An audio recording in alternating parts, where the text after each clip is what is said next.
श्री सच्चिदानंद सद्गुरु साईनाथ महाराज की जय। जय गुरुदेव दत्त साईनाथ महाराज की जय। సాయి స్వరూపులారా అందరికీ నా ఆత్మీయ వందనం. మనం బాబా యొక్క అద్భుత అవతారం అనేటువంటి అంశాన్ని గురించి తెలుసుకుందాం.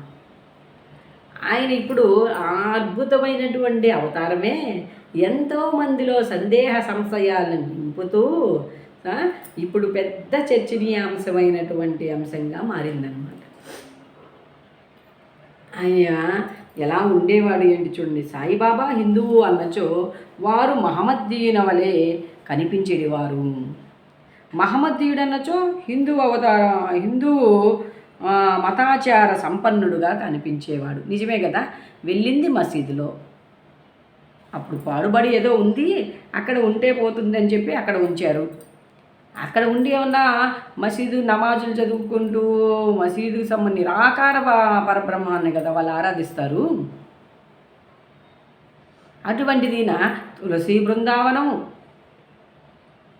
అగ్నిహోత్రి, నిరతాగ్నిహోత్రి అంటే మనకి హిందువులకి ఎంత ఆరాధ్యమైనటువంటి విషయమో కదా.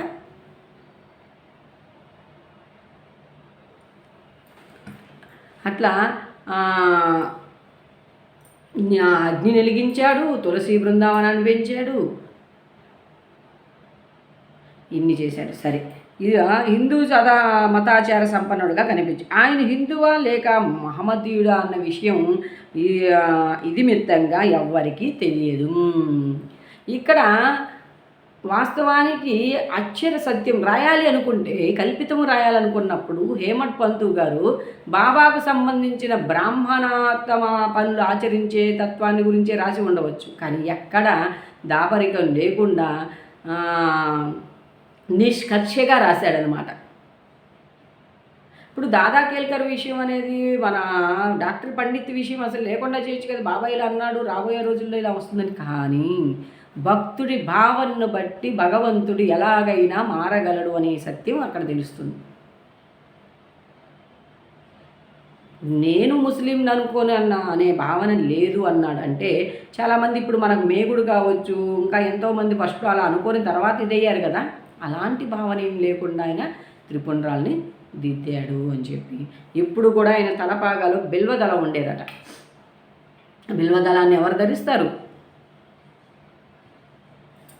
అది విషయం. కాబట్టి ఇక్కడ ఆయన ఎలా ఉంది నిమిత్తంగా ఎవరికి. బాబా శాస్త్రోక్తంగా హిందువుల శ్రీరామనవోత్సవం జరిపేవాడు. మనం గత వీడియోలో తెలుసుకున్నాం. శ్రీరామనవోత్సవం చేసేవాడు, ముస్లింల ఉరుసోత్సవాన్ని జరిపించేవాడు. అలాగే ఇక్కడ ఈదులు పితృవాడు కుస్తీ పోటీలను ప్రోత్సహిస్తూ ఉండేవాడు. గెలిచిన వారికి మంచి బహుమతులు ఇప్పించేవాడు.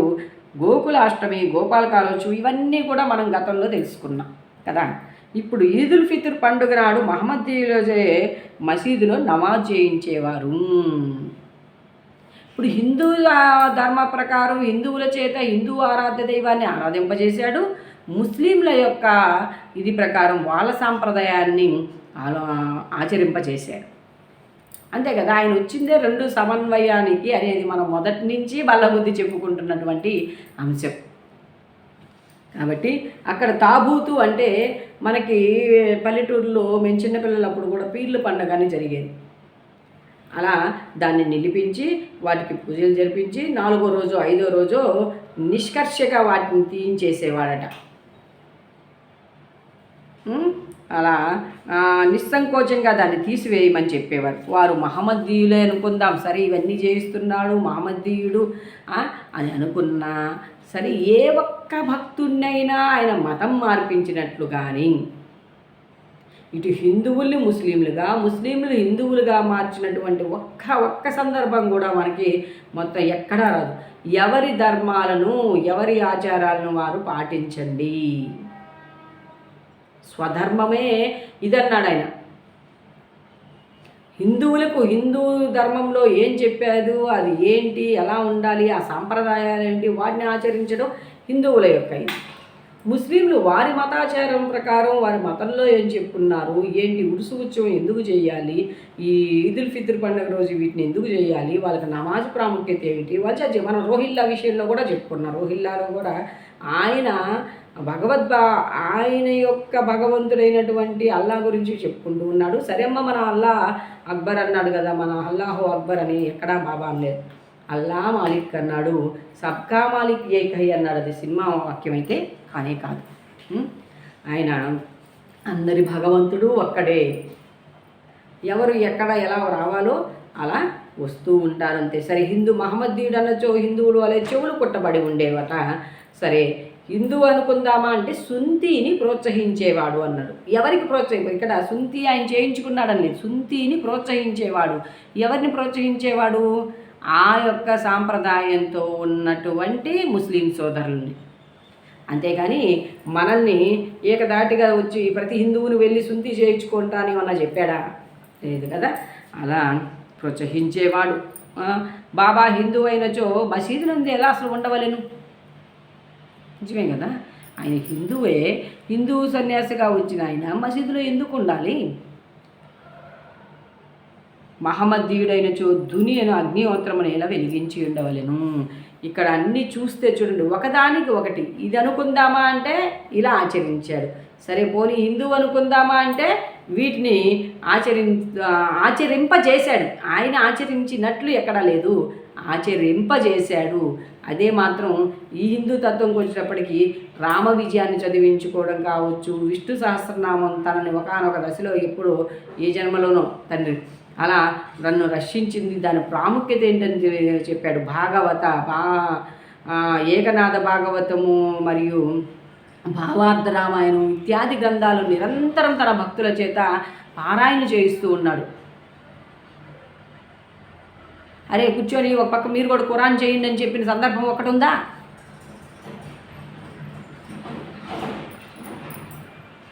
అగ్నిహోత్రం అదియే కాక తిరగల్లో విసురుట, శంఖమూదుట, గంట వాయించుట, హోమం వేయుట, ఈ భజన, అన్న సంతర్పణ, అర్ఘ్యపాద్యాదులతో పూజలు మొదలగు మహమ్మదీయ మతమునకు అంగీకారం కాని విషయములు. ఏంటి? శంఖం ఊదుట, గంట కొట్టుట, ఇంకా మరి తిరగలు విసురుట, ఇవన్నీ కూడా అన్న సంతర్పణలు చేయుట, ఇవన్నీ కూడా వాళ్ళ యొక్క మత సాంప్రదాయానికి విరుద్ధమైనటువంటి వాడు. కానీ అవన్నీ కూడా చేశాడు ఆయన. కూర్చొని మసీదులో కూర్చొని తనే స్వయంగా ఉండి ఇప్పుడు బాబా తిన్నాడు అనేది ఎక్కడ లేదు. ఇప్పుడు వాస్తవానికి భగవంతుని సృష్టిలో అన్నీ ఆయనవే అయినప్పుడు అందరిలో తింటున్న భగవంతుడు ప్రత్యేకించి అవతారంలో తిన్నాడు అనేటువంటి సందేహం మనకేంటి? అర్ఘ్యపాధ్యాదులతో పూజలు మొదలగు మహమ్మదీయ మతమునకు అంగీకారం కాని విషయములు మసీదులో జరుగుచుండేవి. వారు మహమ్మదీయులంచో కర్మష్ఠులకు సనాతాచార పరాయణులైన బ్రాహ్మణులు వారి పాదములపై సాష్టాంగ నమస్కారం ఎలా చేసేవాళ్ళు? ఎవరన్నా బలవంతంగా కానీ ఇదిగోండి బాబాని చేస్తే మీకు ఇలా డబ్బులు వస్తాయి ఇది చేయడం కానీ ఏమన్నా చెప్పారా? నానాసాహెబ్ చందోర్కర్ ఎంత నిష్ఠాగరిష్ఠుడైనటువంటి బ్రాహ్మణుడు, కాకాసాహెబ్ దీక్షిత్ గారు ఎంత నిష్ఠాగరిష్ఠుడైనటువంటి బ్రాహ్మణుడు, మన శ్యామ దీక్షిత్, సాటే గారు మరియు మేఘశ్యాముడు వంట బ్రాహ్మణుడు అని ఇస్తారు. వాళ్ళందరూ కూడా కొద్దిగన్నా ఆయన సాంగత్యంలో అన్ని రోజులు అన్ని సంవత్సరాలు ఉన్నప్పుడు సరే ఎంతవరకైనా కొంత గొప్పలన్నా మనసుకి అనిపించి అరే ఈయన పక్కా ముస్లిమేరా అని చెప్పి ఆ భక్తులకు అనిపించి ఉండదా? రెండింటినీ పదే పదే చెప్తున్నాను, హిందూ ముస్లిం. సరే అమ్మ, దాన్ని ఏమన్నా సాధించగలిగాడా ఆయన అంటే అప్పట్లో ఉన్న పరిస్థితులకి ఆ యొక్క భావాలను, వ్యతిరేక భావాలు లేకుండా హిందూ ముస్లింలు బాయ్ బాయ్ అనే విధంగా, అంటే బాయ్ బాయ్ అంటే ఇప్పుడు వాళ్ళ మతాచారాన్ని వాళ్ళ మతంలోకి మనం వెళ్ళిపోవద్దు, అట్లా అని ద్వేషించవద్దు, అలా అని వాళ్ళని అన్నింటినీ ప్రోత్సహించవద్దు. తటస్థంగా ఒక మానవ మాతృలుగా మనం ఒకరితో ఒకరు పరస్పర సంబంధాలు నెరుపుకుంటామే కానీ ఆయనతో ముస్లిం అయిపోయాడని చెప్పి అంతా వాళ్ళ సాంప్రదాయాలను పాటించేస్తామని కాదు, మన హిందువుతో స్నేహం చేస్తున్నారు కదని వాళ్ళు మన అన్నీ పాటించేస్తారని లేదు. కొంతమంది ముస్లిం సోదరులు ఉన్నారు, కొంతమంది మన టెంపుల్స్కి వెళ్ళేవాళ్ళు. అలాగే మనలో కూడా హిందువులు కొంతమంది వెళ్ళి దర్గాలు దర్శించే వాళ్ళు ఉన్నారు. ఇవన్నీ కూడా భగవంతుడు ఆయా రూపాల్లో ఉన్నాడు అని ఆరాధించేటువంటి భావనా భక్తికి సంబంధించినటువంటి విషయాలన్నమాట. ఇక సరే, వారు ఏ తెగవారిని అడగబోయినా వారెల్లరూ సందర్శించిన వెంటనే మూగులై పరవశించేవాడు. అసలు ఇది ఏందబ్బా, ఈ పెద్ద సందేహం ఏంటి, అప్పుడు ఉంది, మనం అనుకుంటున్నాం ఇప్పుడేదో ఒక గత 5-6 సంవత్సరాల నుంచి మొదలైందేమోనని. తండ్రి గారు మన సాయినాథుడు శరీరంతో అవతార కార్యాన్ని జరుపుతున్నప్పటి నుంచి కూడా ఇది ఉంది. కానీ అప్పుడు సందేహం ఉన్న వాళ్ళు ప్రత్యక్షంగా దర్శించి అనుభూతి చెంది, అరే ఈయన ఏదీ కాదు, ఈయన సాక్షాత్ పరబ్రహ్మ, ఈయన సాంగత్యము, ఈయన సాన్నిధ్యం మనకు లభిస్తే చాలు అని పరవశించిపోయినటువంటి భక్తులు అప్పటి వాళ్ళు. సరే, ఇకపోతే వెంటనే మూగులకు పరవశించారు. అందుకనే సాయిబాబా హిందువో మహమ్మదీయులో ఎవ్వరూ సరిగ్గా నిర్ణయించలేకుండేది. ఇది ఒక వింత కాదు. ఎవరైతే సర్వమును త్యజించి భగవంతుని సర్వశరణాగతి అనరించారో వారు దేవునితో ఐక్యమైపోయేదరు. ఏం చెప్పాడు మనకి ఏమట్ పంతు?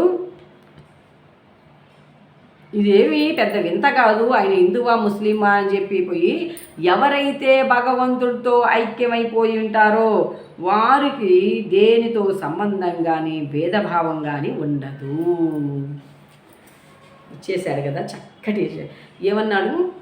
మనం చూసేటువంటి బాహ్య దృష్టికి అన్నీ కూడా వేరువేరుగా ఉంటాయి. అంతర్దృష్టిలో అన్నీ తానై ఉన్నటువంటి భగవంతుడికి ఈడు ఈ కులం వాడు, ఇప్పుడు మనకి రజకుడుగా ఉన్నటువంటి శ్రీపాద శ్రీవల్లభ శ్రీ గురు చరిత్రలో వస్తుంది. ఆ రజకుడుగా ఉన్నటువంటి ఆ వ్యక్తి పాదవల్లభుడిని ఆ రాజును చూసి ఆనందపడిపోతే, అరే వచ్చే జన్మ నువ్వు యవనుడిగా జన్మించాల్సి వస్తుంది. యవనులు అంటే ముస్లింలు.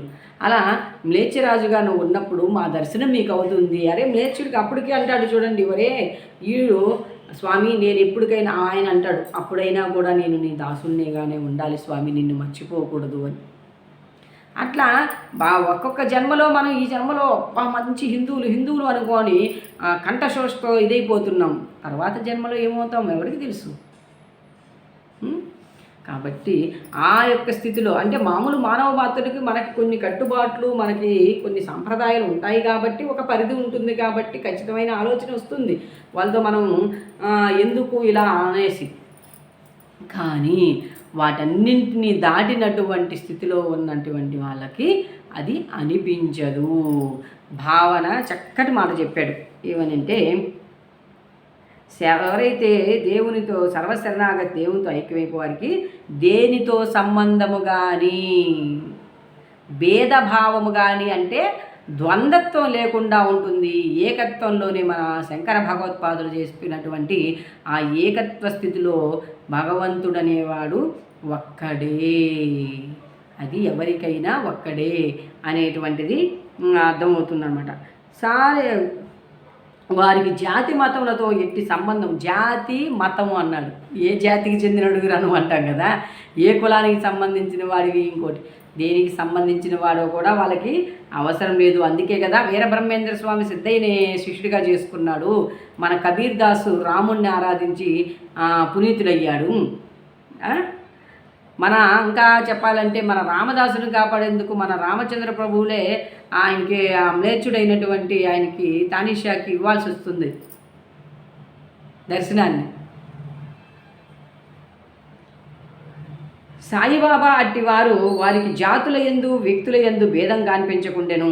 ఫకీరుల్లో కలిసి బాబా మత్స్య మాంసమును భుజించుచుండెను. వారి భోజన పల్లెంలో కుక్కలు మూతి పెట్టినను సనుగువారు కాదు. దీన్ని పట్టుకొని మనం బాబా మాంసాహారాన్ని తిన్నవాడు దేవుడు ఎలా అవుతాడు, జీవుల్ని శిక్షించేవాడు, భక్షించేందుకు అర్హత కలిగినవాడు, వాటిని పునర్జీవితం చేయగలడు, మరలా సంహరించగలడు. సంహరించేవాడికి ఇది ఉంది. ఇది మనకి ధుమాల్ జీవిత చరిత్రలో ఆ కోర్టు ఆయన బాబాని అడుగుతాడు. ధుమాల్ ఒకసారి, బాబా జీవహింస పాపమా ఇదని. సంహరించేవాడికి భక్షించేటువంటి ఇది కూడా ఉంది అంటాడు. ఇక్కడ పోతే సరే ఆయన మన ముస్లిం సోదరులకి ఇప్పుడు రంజాన్ మాసంలో కూడా వాళ్ళు ఉపవాసాలను ఉంటూ చేస్తూ చక్కగా భుజిస్తారు మాంసాహారం. అలా వీళ్ళందరికీ వచ్చేవాళ్ళు, ఇంతో పైగా ముస్లిం పకీర్లు వచ్చేవాళ్ళు, హిందూ సన్యాసులు వచ్చేవాళ్ళు, అందరూ వచ్చేవాళ్ళు. మనకి బాబా యొక్క వంట పాత్ర అనేటువంటి అధ్యాయం 40వ అధ్యాయమో 40 అనుకుంటాను. దాంట్లో మాంసాహారం అంటే ఇష్టం లేనివంటి వారికి, అంటే శాకాహారులు కనీసం మాంసాహారం ఉండేటువంటి పక్కకు రానివ్వడం కానీ, ఆ యొక్క భోజన పాత్రల వైపు చూడడానికి కానీ కూడా లేకుండా చేసేవాడట అందరి. ఇక్కడ సరే బాబా ఆహారాన్ని తిని అప్పుడప్పుడు ఊరి బయట ఉన్నటువంటి ఆ నేరేడు చెట్టు దగ్గరికి వెళ్ళి ఒక పొలంలో ఆయన యొక్క దౌతి క్రియ ద్వారా పేగులన్నింటినీ తీసి ఆరబెట్టారు అన్నారు కదా. అలా ఇప్పుడు ఆయన ఏం దేవుడురా ఆయన ఇది అనుకుంటున్న మనం ఆ యొక్క ప్రక్రియను చేయగలమా, చేసి చూపగలమా? మాకు మెడిటేషన్ క్లాస్లో ఒకసారి వంశీ సార్ అని చెప్పి ఆయన అన్నాడు, మాంసాహారము తింటున్నామంటే, సరే బాబా మాంసం తిన్నాడు కాబట్టి మేము తింటున్నాము అనేటువంటి ఒక ప్రశ్నని రేజ్ చేసినప్పుడు ఆయన అన్నాడమ్మా, చక్కగా ఆయన పేగులు తీసి కడిగి శుభ్రం చేసుకుంటేవాడు అలా చేయగలంటే మన గురువు చేశాడని మనం చేస్తున్నామని సమర్థించుకునే విషయాల్లో కొన్ని ఉంటాయి. అట్లా అది అంతటి యోగ సాధనతో అందరితో కలిసి భుజించినప్పుడు వారికి దాని యందు జిహ్వ చాపల్యం అనేది ఉండదు. మనకి జిహ్వ చాపల్యం చేత భుజిస్తాం. ఇప్పుడు కుక్కల మూతి పెట్టినా తినేటువంటి యోగ్యతతో ఉన్నటువంటి వాడు పరమాత్ముడు. మనం తింటామా? ఒక చేమో ఈగో పడితేనే పక్కన పడేస్తాం, కుక్కల పిల్లలు దాకా ఎందుకు? మన పిల్లలు ఎవరైనా అటు ఇటు తీసి ఎంగిలి చేసి పడేస్తేనే పక్కన పడేస్తాం. అలా సర్వజీవులు భుజించినటువంటి ఆహారాన్ని తీసుకొచ్చి ఆడబెట్టినా దాన్ని తిన్నా ఆయనకేమి అనిపించదు. ఒకవైపు కుక్కలు అవి తింటున్నా ఆయన తింటున్నా ఆయనకేమి అనిపించింది లేదు. అదే భగవంతుడి స్థితి అన్నమాట. అట్లా ఈ సాయి అవతారం విశిష్టమైనది, అద్భుతమైనది. ఆ విశిష్ట అవతారం కాబట్టే ఇప్పుడంతా గందరగోళం వస్తుందన్నమాట. అద్భుతం. నా పూర్వ సుకృతము చే వారి పాదములను చెంత కూర్చుని భాగ్యం నాకు లభించింది అని ఏమర్ పంతు గారు అంటున్నారు. వారి సాంగత్యం లభించుట నా అదృష్టము. వారి నా సన్నిధిలో నాకు కలిగిన ఆనంద ఉల్లాసములు చెప్పనలవి కావు. సాయిబాబా నిజంగా శుద్ధానంద చైతన్యమూర్తులు. ఇది నిజంగా అనుభవించిన వాడికే ఒక లడ్డు అనగానే తీపి అని తెలిసిపోతుంది అందరికీ. లడ్డు అంటే తీపి, కాకరకాయ అంటే చేదు, దాని స్వభావాలు ఉన్నాయి కాబట్టి తెలిసిపోతుంది. కానీ దానిని తీసుకొని ఆస్వాదిస్తాడు చూడండి, ఆస్వాదించేవాడికి కరెక్ట్గా ఏది దాంట్లో ఉంది ఏంటి అనేది కరెక్ట్గా చెప్పగలరు. అట్లా వాస్తవానికి నా జీవితానికైతే ఏమీ తెలియని నన్ను ఒక పనిముట్టుగా మలుచుకొని ఆయన అద్భుతమైన ఆయన లీలలు చెప్పేదానికి ప్రేరేపించడం విషయంలో కావచ్చు, ఈ ప్రపంచం అనేటువంటి ఈ రణరంగంలో జీవించేదానికి కావచ్చు, అన్నింటినీ నేర్పిన వాడు ఎవరయ్యా అంటే సర్వసమర్థుడైనటువంటి నా సాయినాథుడైన నేను ఘంటాపదంగా చెప్పగలను. గత వీడియోలో కూడా ఒకసారి చెప్పి ఉన్నాను. అనుభవం చెందితే ఆయన ఎవరనే తెలుస్తుంది. తిరుమల తిరుపతిలో ఉన్నటువంటి వెంకటేశ్వరుడు, షిరిడీలో ఉన్న సాయినాథుడు, ఇంకా ఎక్కడెక్కడ ఉన్న శ్రీమన్నారాయణ అవతారం భావనారాయణ అని చెప్పి ఉంది ఒక గుంటూరు దగ్గర పొన్నూరు, సాక్షినారాయణ, వీళ్ళంతా కూడా ఒకే భగవంతుడు అనేక రకాల వస్త్రాలను ధరించాడు, దేహాల్ని ధరించాడు. ఇక్కడ హేమట్ పంతు అనుభవం చెప్తున్నారు. శుద్ధ చైతన్య స్వరూపులే వారి సన్నిధిలో నాకు కలిగిన ఆనంద ఉల్లాసములు చెప్పనలివి కావు. సాయిబాబా నిజంగా శుద్ధానంద చైతన్య. నేను వారి గొప్పతనమును విశిష్టతను పూర్తిగా వర్ణించలేను. అంటే అనంత ముఖములు కలిగిన ఆదిశేషుడే భగవతత్వాన్ని గురించి చెప్పేదానికి చెప్పి అలసిపోయాడట. అందుకే మనలాంటి మనం ఏదో మనకు కొంచెం కలిగినటువంటి అవగాహనతో ఆయన్ని దాన్ని పూర్తిగా అనుభవించి ఆస్వాదన చెంది అనుభూతి చెందిన వాడికి మాటలు రావు.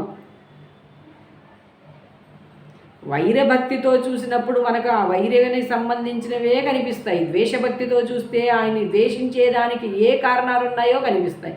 ప్రేమించి చూసినప్పుడు అదే దుర్యోధనుడు శ్రీకృష్ణ పరమాత్మను ప్రేమించి ఉంటే శ్రీకృష్ణ పరమాత్మలో ఏ సుగుణాలు ఉన్నాయి, ఏ దైవత్వం ఆయన దేహం చాటున ఎంత అనంతమైన చైతన్య శక్తి దాగుంది అని తెలిసేది.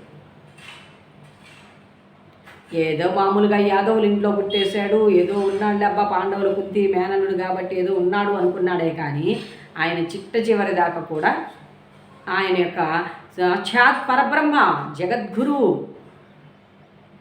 ఆయన శ్రీకృష్ణ పరమాత్మను గుర్తించేందుకే అర్హత లేకుండా పోయింది దుర్యోధనాదులకి.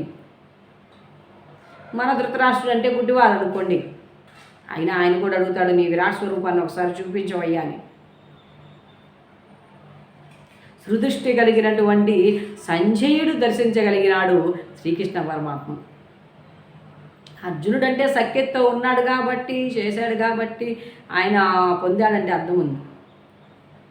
అలా మనం చూసే భావన, మనం వాళ్ళ మీద ఉండేటువంటి ఒక వ్యక్తి పట్ల మనకు ద్వేషం ఉందనుకోండి, ఆయన ఎన్ని మంచి పనులు చేసినా, వారు ఎంత మంచి పనులు చేసినా మనకు ఆ ద్వేషం ఈర్ష్య రగులుతుందే కానీ ఆ వ్యక్తిని మంచి పనిని మనం అభినందించలేము. అట్లా భగవంతుడైన అంతే కదా. హిరణ్యకశిపుడు ఆయనకు వచ్చిన వరాలకి అంతా పడి అన్ని లోకాల మీద పడి ఏడుస్తున్నటువంటి వాడిని సంహరించాలని చూస్తే నా తమ్ముడిని సంహరించడం నేను సంహరించకుండా పోతానని ఆ ద్వేషం పెంచుకొని నరసింహావతారాన్ని కారపడయ్యాడు. అట్లా ఆయన నేను నా గొప్పతన విశిష్టతను వర్ణించలేను. ఎవరైతే వారి పాదములను నమ్మెదరో వారికి ఆత్మానుసంధానము కలుగును 100కు 100%. సన్యాసులు, పాదకులు, ముముక్షువులు తదితరులు అనేక మంది సాయిబాబా వద్దకు వచ్చేటివారు. బాబా వారితో కలిసి నవ్వుచూ సంచరించున్నప్పటికీ ఆయన నాలుకపై అల్లా మాలిక్ అని వచ్చేది అని చెప్పాడు. ఈ అల్లా మాలిక్ ఎందుకన్నాడు? అల్లా మాలిక్ అంటే ఆయన ముస్లిం కాబట్టే అల్లాను గురించి ఉచ్చరించాడు, మన భగవంతుని గురించి చెప్పలేదు అని మనం భావన చేసుకుంటాం. అంటే ఇక్కడ ఊది విషయాల గురించి, ఊదిని అసలు చూడండి, ఊది అనేది మన శివ పరమాత్మకు సంబంధించినటువంటిది. ఆ ఊదిని నిరంతరం భక్తులకి ఇస్తూ కళ్యాణ రామ రారమ్ము గోనెలతో ఊది తేతెమ్ము అని చక్కగా బాబా పాట పాడేవారు అని ఉంది. భజన చేస్తూ తకియా చోట లయబద్ధంగా నృత్యం చేసేవాళ్ళు అని ఉంది. భగవంతుడు మీకు మేలు చెయ్యను అని అన్నటువంటి వాక్యాలు ఉన్నాయి. ఎంత చెప్పుకున్నా మరలా మనము అక్కడికే వెళ్తాం. హిందూ ముస్లింల సమన్వయము. ఇక్కడ అల్లా మాలిక్ అనే నామం ఎప్పుడూ నాట్యమాడుచుండేది. వారికి వాద వివాదములు కానీ చర్చలు కానీ ఇష్టం లేదు. ఏమన్నాడు? ఒక విషయం ఇది సత్యము, అది ఇది అని నిరూపించేందుకు చేసేటువంటి వాదోపవాదాలు కానీ చర్చలు కానీ ఇష్టం లేదు. అందుకే చాలామంది అండి, నాకు తెలిసిన సాయి భక్తుల్లో చాలామంది అహంకారపూరితులై ఉన్నవారు కూడా ఆయన్ని బాగా ఇష్టంగా ప్రేమించేవాళ్ళు నుంచి బయటకు వచ్చిన వాళ్ళు ఎంతోమంది ఉన్నారు. అలాంటి అహంకారాన్ని తగ్గించుకొని ఇట్లా చర్చలు వాదోపవాదాలు లేకుండా ఇష్టం లేదు. అప్పుడప్పుడు కోపము వహించినప్పటికీ వారు ఎల్లప్పుడూ శాంతముగాను సంయమనంతోనూ ఉండేటివారు. ఎల్లప్పుడూ పరిపూర్ణ వేదాంత తత్వమును బోధించేటివారు. కథల ద్వారా ఆయన చెప్పినటువంటి వేదాంత బోధనలు మనం గమనించినట్లయితే మనకు అర్థమవుతుంది. ఆఖరి వరకు బాబా ఎవరో ఎవరికీ తెలియదు. వారు ప్రభువులను భిక్షుకులను ఒకే రీతిగా ఆదరించారు. అందరూ అంతరంగములు గల రహస్యములన్నీ వారు ఎరిగేటివారు. ఇది 3వ అధ్యాయంలో కూడా వస్తుంది. అందరి హృదయంలో ఉన్నటువంటి రహస్యమైన విషయములు తెలుసుకోగలిగే శక్తి ఎవరికి ఉంటుందండి? అందరి అంతరంగాల్లో నివసించేవాడికే కదా. ఆశ్చర్యకరంగా ఉండేవాటి ఇటువంటి అంశాలన్నీ. వారు సర్వజ్ఞులైనప్పటికీ ఏమీ తెలియని వాడి వలె నటించేవారు. సన్మానములన్నచో వారికి ఏమాత్రం ఇష్టం లేదు. సాయిబాబా యొక్క నైజము అట్టిది. మానవ దేహంతో సంచరించుచున్నప్పటికీ వారి చర్యలను బట్టి వారు సాక్షాత్ భగవంతుడేనని చెప్పవలెను అని హేమంత్ పంత్ అంటున్నాడు. ఎంత అద్భుతమైనటువంటి వాక్యాలు ఇవి. అందుకే నేను మామూలుగా చెప్పకుండా ఎక్కడ మిస్ అవుతానేమోనని చెప్పి మనకి పుస్తకం ద్వారానే అందిస్తూ ఉన్నాను. వారిని చూసిన వారందరూ వారు షిరిడీలో వెలిసిన భగవంతుడేనని అనుకునిచుండిరి. ఎట్టి మూర్ఖుడనైనా నేను బాబా మహిమల్ని ఎట్లు వర్ణించగలను. వాస్తవానికి మన హేమంత్ పంతు గారు కూడా మొట్టమొదట బాబా దగ్గరకు వచ్చేటప్పుడు సందేహ సంశయాలతో వచ్చాడు. ఆయన సందేహ సంశయాలు ఏంటి? ముస్లిమా లేకపోతే హిందువా అనేది కాదు ఆయన సంశయం. ఆయన సంశయం అసలు మనకై మనము దేన్నైనా సాధించుకోవాలే కానీ ఒక గురువు అవసరం ఏంటి? గురువు ఏమన్నా మనిషికి ఏమన్నా రోగాలు తగ్గిస్తున్నాడా, చెందుతున్నాడా? ఎవరి కర్మలను వాళ్ళే అనుభవించాలన్నప్పుడు గురువు ఎందుకు అనేటువంటి ఆలోచనలో ఉన్న ఆయన ఎప్పుడైతే వెళ్ళి షిరిడీలో యొక్క శుద్ధ చైతన్యమూర్తిని దర్శించాడో తన అభిప్రాయాలన్నీ మారిపోయాయి. ఆయన చేసేటువంటి వింత వింత చర్యల పట్ల ఆయనకి ఒరే ఇది ఎలా సాధ్యము, ఇది ఏంటి అని అప్పటికి కొంచెం ఏకనాథ భాగవతం అటువంటి గురు చరిత్ర చదువుతూ ఉండేవాడు కదా.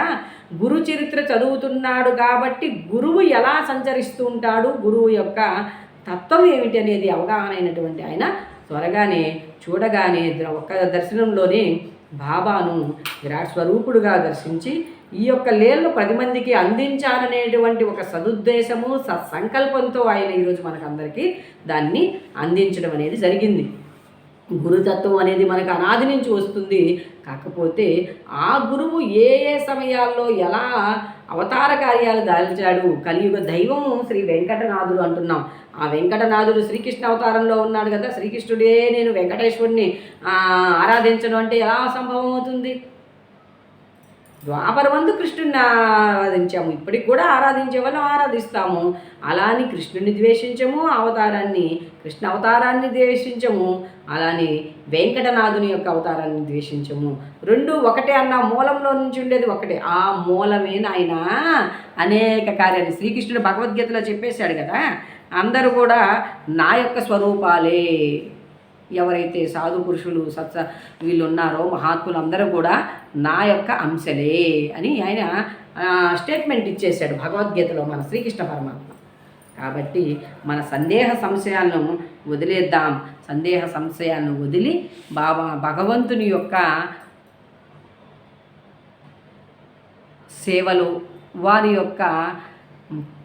వారి నుంచి పొందేటువంటి పరస్పర ప్రేమానురాగాల్లో మునకలు వేస్తూ ఆ భగవంతుని వైపు అడుగులు వేస్తూ ఇది కలికాలం. నేను ప్రతిసారి చెప్తాను, తస్మాత్ జాగ్రత్త జాగ్రత్త జాగ్రత్త. మనం ఉద్ధరించుకునేందుకు కావలసినటువంటి ప్రయత్నాలు చేయాలే కానీ మనం అన్యదా విషయాల వైపు మనసును పారేసుకొని మన జీవితాన్ని మనం అధోగతి పాలు చేసుకోవద్దు. కాబట్టి చక్కగా ఇంకా వచ్చే వీడియోలో బాబా గారి వైఖరి ఏంటి, బాబా చేసినటువంటి యోగాభ్యాసాలు ఏమిటి, వీటిని గురించి తెలుసుకునేటువంటి ప్రయత్నం చేద్దాం. ఈ అవకాశాన్ని మనకిచ్చినటువంటి ఆ సమస్త విశ్వగురువులకి హృదయపూర్వక ధన్యవాదాలు తెలియజేసుకుంటూ వీక్షిస్తూ మన ఛానల్ను ముందుకు తీసుకెళ్తున్నటువంటి మీ అందరికి కూడా ప్రత్యేక ధన్యవాదాలను తెలియజేసుకుంటూ జై సాయిరామ్, జై జై సాయిరామ్.